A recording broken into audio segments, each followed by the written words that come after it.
કિયા ગ્રામ પંચાયતમાં ચૂંટાયેલી એકતા પેનલે કાર્યભાર સંભાળ્યો, ઉપસરપંચ તરીકે વસીમ મલેકની બિનહરીફ વરણી. તાજેતરમાં કરજણ તાલુકામાં ગ્રામ પંચાયતોની ચૂંટણી યોજાઈ હતી, જેમાં ચૂંટાયેલા નવનિયુક્ત સરપંચોને ચાર્જ સોંપવાની પ્રક્રિયા તાલુકાના જે તે અધિકારીઓની હાજરીમાં ચાલી રહી છે, જે અંતર્ગત કિયા ગ્રામ પંચાયતમાં એકતા પેનલ વિજેતા બની હતી, જેઓને આજરોજ કરજણ તાલુકા પંચાયતના ગ્રામ સેવક કરણસિંહ પરમારની હાજરીમાં નવનિયુક્ત સરપંચ શીતલબેન કિશન પાટણવાડિયાને સદસ્યોની હાજરીમાં ચાર્જ સોંપવાની કામગીરી કરાઈ હતી. સાથે ઉપસરપંચ માટે પણ પ્રક્રિયા હાથ ધરવામાં આવી હતી. ઉપસરપંચ તરીકે વસીમ મલેકની ચૂંટાયેલા એકતા પેનલના સરપંચ સહિત સદસ્યોએ બિનહરીફ વરણી કરી હતી. એકતા પેનલે ચાર્જ સાંભળતા સરપંચ સહિત ઉપસરપંચને હારતોરા કરી અભિવાદન કર્યું હતું.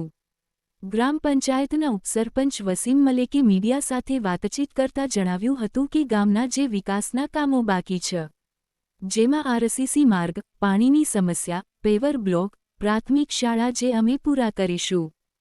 ફિરોજ મલેક, કરજણ. આજરોજ તારીખ 16/7/2025ના રોજ તાલુકામાંથી અધિકારીશ્રી આવેલા અને મને ચાર્જ આપેલું. એમાં બિનહરીફ ડેપ્યુટી સરપંચ તરીકે હું પોતે ચૂંટાયું છું. સતત તમે બીજી વાર જ્યારે ચૂંટાઈ રહ્યા છો તો ગામના કયા કયા વિકાસના કામો કરશો? ઘણા બધા કામો બાકી છે, જે કે આરસીસી, પેવર બ્લોક, પાણીની સમસ્યા, સ્ટ્રીટ લાઇટ, પ્રાથમિક શાળાનું કામ, ઘણા બધા કામો બાકી છે, તે ટૂંક સમયમાં અમે પૂરા કરીશું. Social media